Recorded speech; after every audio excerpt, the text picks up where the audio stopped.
باللہ پڑھی ہے ورنہ تفسیر کے لیے صرف بسم اللہ کافی ہے۔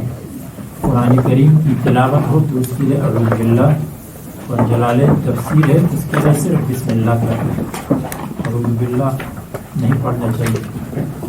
چلو میں نے پڑھ لیا، اللہ تعالیٰ معاف کرے۔ اور یہ اجتہادی امور ہے، اجتہادی باتیں ہیں، ان سے ختم نہیں۔ وَلَعَلَّكَ بَاخِعٌ نَفْسَكَ، یہ تو ہو چکا ہے۔ إِنَّا جَعَلْنَا مَا عَلَى الْأَرْضِ زِينَةً لَهَا لِنَبْلُوَهُمْ إِنَّا جَعَلْنَا مَا عَلَى الْأَرْضِ، یقیناً ہم نے بنایا ہے اور رکھا ہے، مَا عَلَى الْأَرْضِ، جو کچھ زمین پر ہے، نباتات اور حیوانات اور نظام جمیل اور علماء صلحاء اور عمارات، یہ جو کچھ ہے ان سب کو ہم نے بنایا ہے زمین پر، زینت اللہ، زینت زمین کے لیے، یہ سب زمین کی خوبصورتی کے لیے ہے۔ لنبلوہم، تاکہ ہم لوگوں کا امتحان لیں، لنختبر، تاکہ ہم امتحان لیں کہ لوگ ان چیزوں کے عاشق بنتے ہیں یا دین اور اللہ تعالیٰ اور رسول کے عاشق بنتے ہیں۔ یہ ہم نے امتحان کے لیے پیدا کیا۔ ما علی الارض کیا ہے؟ حیوانات، نباتات اور اشجار اور انہار وغیرہ ذالک، عمارات، انسانات وغیرہ وغیرہ۔ ما قبل سے اس کا ربط یہ ہے، ما قبل میں اللہ تعالیٰ نے فرمایا کہ یہ بدبخت تکذیب کرتے ہیں اور شرک کرتے ہیں اور اپنی زبان سے غلط باتیں نکالتے ہیں، تو یہ ان کا شرک اور کفر میں مبتلا ہونا کیوں ہے؟ انا جعلنا ما علی الارض زینۃ اللہ، دنیا کی محبت میں اتنے مشغول اور گھس گئے ہیں کہ توحید اور دین ان کو یاد نہیں، دنیا کی محبت کی وجہ سے توحید کو چھوڑ گئے ہیں۔ ان سے کہا جائے مسلمان بنو، وہ کہے گا میرا بیٹا مجھ سے الگ ہو جائے گا، وہ کیا کہے گا؟ میری قوم مجھ سے الگ ہو جائے گی، وہ کیا کرے گی؟ میرا مال رہ جائے گا، اس لیے کہ قوم مجھ کو نکالے گی کہ نکل جاؤ۔ توحید سے انکار اور تکذیب کیوں کرتے ہیں؟ اس وجہ سے کہ انا جعلنا ما علی الارض زینۃ اللہ۔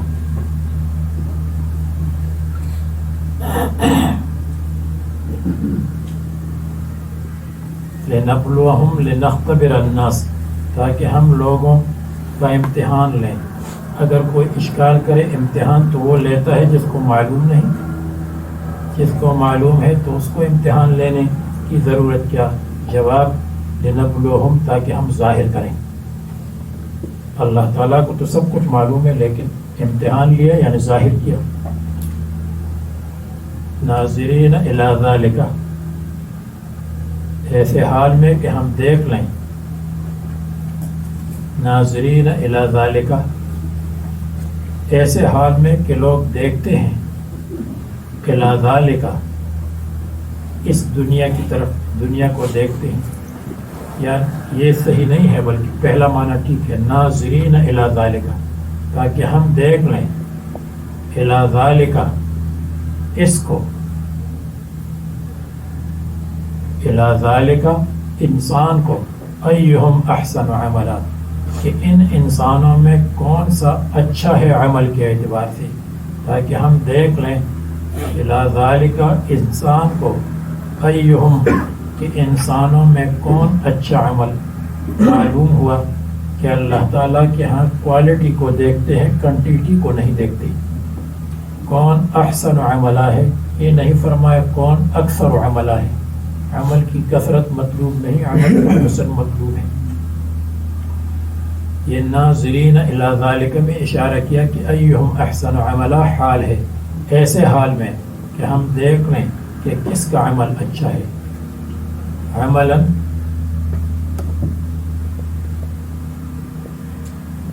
عمل میں، یعنی فی ہے فی العمل، احسن فی العمل، تو عمل سے پہلے فی مقدر ہے، احسن عملا اے فی العمل، اے ازہد لہو، یعنی کون زیادہ بے رغبت ہے، لہو اس دنیا کی چیزوں میں، دنیا کی چیزوں سے کون زیادہ بے رغبت ہے. زہد اس کے معنی بے رغبتی ہے، اور لہو ضمیر راجع ہے ما علی الارض، دنیا کو. وَإِنَّا لَجَاعِلُونَ مَا عَلَيْهَا صَعِيدًا جُرُزًا، اور یقیناً ہم بنائیں گے ما علیہا جو کچھ زمین پر ہے، صعیداً میدان، بالکل ہموار میدان بن جائے گا. جرزاً صاف صاف میدان بنائیں گے، یہ ترجمہ ہے. صعید کہتے ہیں میدان کو، جو مٹی کا میدان ہو اس کو صعید کہتے ہیں. فتیمموا صعیدا طیبا، اور سطح الارض کو کہتے ہیں زمین کی سطح، اس لیے اس کو صعید کہتے ہیں. صعود اور صعد اس کے معنی چڑھنا ہے، اور میدان کے اوپر بھی غبار چڑھتا رہتا ہے. جب میدان میں آپ دوڑتے ہیں یا گھوڑے دوڑتے ہیں تو اس پر غبار اڑتا ہے یا نہیں، اس لیے اس کو صعود کہتے ہیں، صعید کہتے ہیں. اور جرزن صاف کو کہتے ہیں. جرز جروز اس کے اپنے معنی ہے بہت کھانے والا جو کچھ نہ چھوڑے، سب کچھ ختم کرے، اس کو کہتے ہیں جروز. تو وہ زمین جو گھاس کو کھا لے اور ختم کرے، جس کے اوپر جتنی گھاس ہے وہ سب صاف ہو جائے، ختم ہو جائے، اس کو کہتے ہیں جرز. انا نسوق الماء الى الارض الجرز، ہم زمین پانی کو چلاتے ہیں الى الارض الجرز، اس زمین کی طرف، الجرز جو زمین صاف ہو، بغیر گھاس کے ہو، جس نے گھاس کو ختم کیا ہو، اس کو کہتے ہیں. یہ اس کے لغوی معنی. مصنف نے یہ معنی بیان کیا کہ صعید کے معنی ہے فتاتن ریزہ ریزہ، جو زمین کی اوپر نباتات ہے ہم ان کو کیا بنائیں گے، فتاتن ریزہ ریزہ، چکنا چور، چھوٹا چھوٹا. اور جرزن سوکھا، یہ دوسرا معنی ہے جو مصنف نے بیان کیا. لا ينبتو جو نہیں اگتا، سوکھ جائے اور نہیں اگتا. ہم حسبت ان اصحاب الکہف والرقیم کانوا من آیاتنا عجبا، ما قبل سے ربط یہ ہے کہ دیکھو اصحاب کہف کو کہ انہوں نے کیسی دنیا کو چھوڑ دیا، دنیا کی تمام لذتوں کو اور اپنی بادشاہی اور شہزادگی کو چھوڑا، اور سب کے سب دین کے بچانے کے لیے غار میں چلے گئے. تو جیسے انہوں نے کیا اسی طرح تم بھی دنیا کی اوپر عاشق مت بنو، آخرت کے عاشق بنو. ان اصحاب الکہف، بے شک اصحاب کہف، جن کی مشہور نام یہ ہے مکسلمینا 1، تملیخہ 2، مرتونس 3، سینونس 4، سارینونس 5، ذونواس 6، کعسطوت یونس 7. اور بھی اقوال ہے لیکن مشہور قول یہ ہے جو میں نے بیان کیا.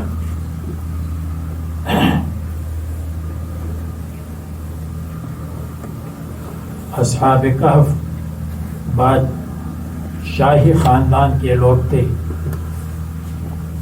جب انہوں نے دیکھا کہ لوگ غیر اللہ کی عبادت کرتے ہیں اور توحید کو چھوڑ گئے ہیں، اور انہوں نے دیکھا کہ لوگ حشر نشر کا اور قیامت کا انکار کرتے ہیں، تو انہوں نے آپس میں مشورہ کیا، یا پہلے نکلے بعد میں مشورہ کیا، یا پہلے مشورہ کیا کہ ہمیں یہ سب کچھ چھوڑنا چاہیے اور توحید پر چلنا چاہیے. بادشاہ کو جب پتہ چلا تو ان کو سمجھایا اور ان کو دھمکی دی، لیکن یہ نہیں سمجھے اور دھمکی کو قبول نہیں کیا، بلکہ آپس میں مشورہ کیا اور غار کی طرف گئے اپنے دین کو بچانے کے لیے۔ حدیث میں بھی آتا ہے ایک زمانہ آئے گا سب سے بہتر آدمی وہ ہوگا جو پہاڑ کی چوٹی پر جا کر اللہ تعالیٰ کی عبادت کرتا ہو بھیڑ بکریوں کو لے کر، یا پھر وہ بدینہ من الفتن، فتنوں سے اپنی دین کو بچاتا، یہ آخری زمانے میں بہتر آدمی ہوگا۔ ام حسبت اے ظننت، کہ آپ نے گمان کیا، حسبت علمت کے معنی میں بھی آتا ہے، اس لیے ظننت تفسیر کے لیے کہ ظن مراد ہے، علم مراد نہیں۔ الناس اصحاب الکہف، کہ غار والے، ایک غار ہے جو تنگ ہو اس کو غار کہتے ہیں، جو وسیع ہو اس کو کہف کہتے ہیں۔ الغار فی الجبل، پہاڑ کے غار کو کہتے ہیں۔ اصحاب کہف والرقیم، اور اصحاب الرقیم۔ اصحاب رقیم کس کو کہتے ہیں؟ رقیم کے کئی معنی ہیں، جن میں سے ایک کو مصنف نے اختیار کیا۔ رقیم بعض کہتے ہیں وادی، جس وادی میں یہ لوگ رہتے تھے، بعض کہتے ہیں پہاڑ، جس پہاڑ میں غار واقع تھا، بعض کہتے ہیں کلب، بعض کہتے ہیں میدان، جس میدان میں یہ غار واقع تھا، بعض کہتے ہیں بلد، جس شہر میں یہ لوگ تھے، بعض کہتے ہیں اللوح المکتوب فیہ اسماؤہم، وہ تختی، جب یہ لوگ وہاں سو گئے تو بادشاہ نے ان کے نام لکھے، ان کا نسب لکھا کہ یہ لوگ گم ہو گئے ہیں، جن کو ملے تو وہ بتا دے۔ تو رقیم کے یہ معنی بہتر ہے، اس لیے کہ رقیم رقم سے ہے، رقم کے معنی کتابت، نشان لگانا۔ اللوح المکتوب فیہ، وہ لوح اور تختی جس پر ان کے اسماء لکھے تھے، ان کے انساب اور نسب لکھے تھے۔ رسول اللہ صلی اللہ علیہ وسلم سے ان کا قصہ پوچھا گیا، اس لیے یہ آیات اتری۔ آپ کو بتایا تھا رسول اللہ صلی اللہ علیہ وسلم سے روح کے متعلق، اصحاب کہف کے متعلق، ذوالقرنین کے متعلق 3 سوالات ہوئے۔ ان 3 سوالات کے بارے میں 2 قسم کی حدیثیں ہیں۔ ایک حدیث میں آتا ہے کہ عتبہ ابن ابی معیط اور نضر ابن حارث، انہوں نے مکہ مکرمہ میں مدینہ منورہ یہود کے پاس کسی کو بھیجا کہ آپ ہمیں سوالات دیں تاکہ ہم رسول اللہ صلی اللہ علیہ وسلم سے وہ سوالات کریں اور وہ جواب نہ سے دے سکے اور فیل ہو جائے۔ دوسری روایت جو بخاری میں ہے، عبداللہ ابن مسعود رضی اللہ عنہ فرماتے ہیں میں مدینہ منورہ میں رسول اللہ صلی اللہ علیہ وسلم کے ساتھ تھا، ایک یہودی آیا اور انہوں نے یہ 3 سوال کیے۔ یہ واقعہ مکہ کا ہے یا مدینہ کا ہے؟ تطبیق یہ ہے کہ واقعہ مکہ کا بھی ہے، مدینہ منورہ کا بھی ہے۔ اصل میں سوال ہوا تھا مکہ مکرمہ میں، لیکن پھر جب رسول اللہ صلی اللہ علیہ وسلم مدینہ آئے تو مدینہ کے ایک یہودی نے بھی یہ سوال کیا۔ جو سوال مشہور ہو جائے تو جوہانسبرگ میں بھی ہم جب بیٹھتے ہیں تو کہتے ہیں مولوی صاحب یہ انشورنس کے متعلق آپ کی کیا رائے ہے، میڈیکل ایڈ کے متعلق تم کیا کہتے ہو؟ اور جب ڈربن جاتے ہیں تب بھی یہ سوال ہوتا ہے۔ مکہ مکرمہ میں بھی یہ سوال ہوا، مدینہ منورہ میں بھی یہ سوال ہوا، اس میں کوئی استبعاد تو نہیں۔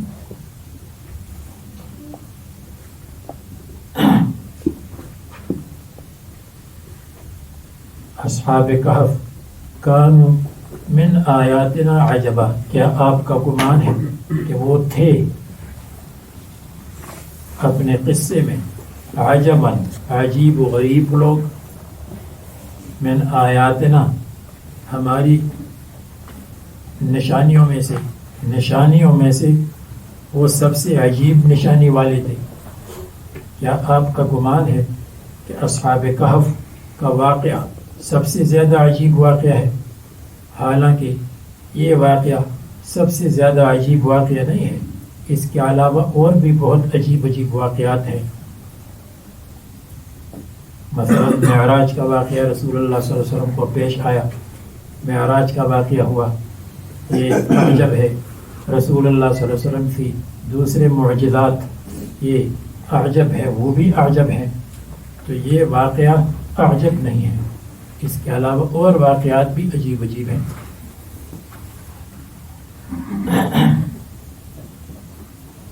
اور کانوا من آیاتنا عجبا، یہ ہماری آیات اور نشانیوں میں سے عجیب نہیں ہے. کہتے ہیں یہ عجباً کانا کی خبر ہے، اور من آیاتنا یہ حال مقدم ہے، حال کونہ من آیاتنا. کانوا فی قصتہم، یہ تھے اپنے قصے میں، من جملت آیاتنا ہماری نشانات میں سے، عجباً عجیب. اور ما قبل حال ہے، یعنی من آیاتنا حال ہے، حال کونہم من آیاتنا یا حال کونہم من آیاتنا. کانوا عجباً یعنی آپ کا گمان ہے کہ یہ تعجب والے تھے، عجیب و غریب تھے، دون باقی الآیات، نہ کہ باقی آیات. حالانکہ باقی آیات اور نشانیاں وہ بھی عجب ہے. او اعجبہ، یا آپ کا خیال یہ ہے کہ یہ سب سے عجیب واقعہ ہے، حالانکہ یہ سب سے بڑا عجیب واقعہ نہیں ہے. لیس الامر کذالک، معاملہ اس طرح نہیں ہے، بلکہ اس کے علاوہ اور بھی بہت سے عجیب عجیب واقعات ہیں. اب یہ اصحاب کہف جب اپنے گھروں سے نکلے، یہ کہاں پہنچ گئے؟ اذ اوى الفتية الى الكهف، جس وقت اول فتیتو جگہ لی، الفتیتو نوجوانوں نے، فتیتن فتی ان کی جمع ہے، جس کے معنی ہے کامل جوان. اس سے معلوم ہوا کہ کامل جوان دین کی زیادہ خدمت کر سکتے ہیں. اس لیے حضرت ابن عباس فرماتے ہیں ما بعث اللہ نبیا الا شابا، اللہ تعالیٰ نے جوانوں کو انبیاء علیہ السلام بنایا ہے. اس وجہ سے حضرت ابراہیم علیہ السلام کے بارے میں کہا فتن یذکرہم یقال لہ ابراہیم، ایک جوان ہے یذکرہم جو ان کا تذکرہ کرتے تھے معبودین کا، یقال لہ ابراہیم. رسول اللہ صلی اللہ علیہ وسلم نے اس لیے جوانوں کو مخصوص خطاب کیا، یا معشر الشباب من استطاع منکم الباءۃ فلیتزوج، آپ نے مشکات میں پڑھا ہے. والشاب الکامل، نوجوان کامل کو کہتے ہیں. تو یہ اصحاب کہف خائفین علی ایمانہم، اپنی ایمان پر ڈرتے تھے کہ ایمان ضائع نہ ہو جائے، ایمان برباد نہ ہو جائے. اپنی قوم سے، الکفار جو کافر تھے. تو یہ اصحاب کہف تھے. اب یہ اصحاب کہف کا جو کہف ہے یہ کہاں واقع ہے؟ اس میں مشہور 4 اقوال ہیں. ایک قول یہ ہے کہ یہ غار واقع ہے لوشا نامی جگہ میں، لوشا جو غرناطہ کے قریب ہے، اسپین میں. ابن عطیہ کہتے ہیں میں نے اس کو دیکھا سن 504 میں، 504. اس میں نے اجساد کو دیکھا، وہاں میں نے مسجد کو دیکھا. ابو حیان اندلسی، وہ بھی اسپین کے ہیں، کہتے ہیں کہ لوگ ان کی زیارت کے لیے جاتے ہیں اور تعداد میں خطا کرتے ہیں. تو ایک قول یہ ہے، اور یہ قول زیادہ مشہور ہے، غرناطہ کے قریب. دوسرا قول ابن عباس رضی اللہ عنہ کہتے ہیں کہ یہ ایلا میں ہے، یعنی فلسطین میں. حضرت معاویہ رضی اللہ عنہ جب جہاد کے لیے وہاں گئے، غار کو دیکھا، غار میں داخل ہونے کی کوشش کی. ابن عباس نے ان کو بتایا کہ آپ سے بہتر رسول اللہ صلی اللہ علیہ وسلم کو اللہ تعالیٰ نے فرمایا ہے کہ اگر آپ داخل ہو گئے تو آپ کا رعب آ جائے گا، رعب، آپ داخل نہ ہو. حضرت معاویہ نے ان کی بات نہیں مانی، اندر جا رہے تھے لیکن ہیبت اور خوف کی وجہ سے اندر داخل نہیں ہو سکے. یہ دوسرا قول ہے. تیسرا قول یہ ہے کہ عراق کی شمال میں مقام نینوا جو یونس علیہ السلام کی جگہ ہے، وہاں غار ہے، وہاں بھی کچھ اجساد یا ان کی ہڈیاں پڑی ہیں، وہ مراد ہے. چوتھا قول جس کو اکثر حضرات اصح قول کہتے ہیں، اصح قول کہتے ہیں کہ یہ افسوس نامی جگہ میں ہے. افسوس ازمیر کے قریب ہے، اجمیر نہیں ہے، ازمیر سا کے ساتھ، جیم کے ساتھ نہیں، اور ترکی میں ہے. ازمیر کے قریب ترکیہ میں یہ ہے. اور ترکی اس زمانے میں عیسائیت اور عیسائی مذہب کے لیے مشہور تھا. عیسائیوں کا سب سے بڑا گرجا اور سب سے بڑا مدرسہ کہاں تھا؟ آیا صوفیہ کے نام سے کہاں تھا؟ استنبول میں، جس کو قسطنطنیہ کہتے تھے پہلے زمانے میں. تو چونکہ وہ عیسائیت کا مرکز تھا اس لیے یہ واقعہ وہاں کا ہے، ازمیر کا. اور حافظ یہ واقعہ کب ہوا تھا اس میں مختلف اقوال ہے. ایک یہ ہے رسول اللہ حضرت عیسیٰ علیہ السلام کی پیدائش کے 250 سال بعد، 250. دوسرا قول یہ ہے کہ بعد عیسیٰ علیہ السلام، بعد ولادت عیسیٰ علیہ السلام 300 سال، 300. تیسرا قول یہ ہے 500 سال. ان تینوں اقوال کا خلاصہ یہ ہے کہ یہ واقعہ عیسائیت کے زمانے کا ہے، اسلام سے پہلے عیسائیت کے زمانے کا. حافظ ابن کثیر کہتے ہیں کہ یہ بعید ہے کہ عیسائیت کا ہو، اس لیے کہ یہود نے یہ سوال کیا، اور یہود جو سوال کرتے تھے تو وہ اس واقعے کا سوال کرتے تھے جو یہود کے زمانے کا ہو، حضرت عیسیٰ علیہ السلام سے پہلے. لیکن یہ اشکال صحیح نہیں ہے، اس لیے کہ جو واقعہ مشہور ہو اس کا سوال یہودی کرتے تھے، خواہ قبل المسیح ہو یا بعد المسیح ہو. چونکہ یہ واقعہ مشہور تھا اس لیے اس کے متعلق یہود نے سوال کیا. فقالوا ربنا، پس کہا انہوں نے، اے ہمارے رب، آتنا من لدنک رحمتا، ہمیں دے دے اپنی طرف سے، رحمتاً رحمت، ہمیں رحمت دے. رحمت کا مطلب رزق دے دے، ہمارے اوپر پردہ ڈالے کہ کسی کو ہمارا پتہ نہ چلے. وَهَيِّئْ لَنَا مِنْ أَمْرِنَا رَشَدًا، وَهَيِّئْ لَنَا، اور مہیا کر لے ہمارے لیے، من امرنا، ہمارے پروگرام میں، رشدن، کامیابی، جس پروگرام کو ہم لے کر چلتے ہیں اس پروگرام میں ہمیں کامیاب بنا دے. وَهَيِّئْ لَنَا أَصْلِحْ لَنَا، ہمارے لیے درست کر دے، ہمارے لیے مہیا کر دے، ہمارے لیے پیدا کر دے. من امرنا، ہمارے منصوبے میں، من امرنا، ہمارے پلاننگ میں، من امرنا، ہمارے پروگرام میں، رشدن، ہدایت، کامیابی. جو ترجمہ میں نے کیا وہ یہ ٹیٹ ترجمہ ہے جس سے آیت کا مطلب سمجھ میں آتا ہے.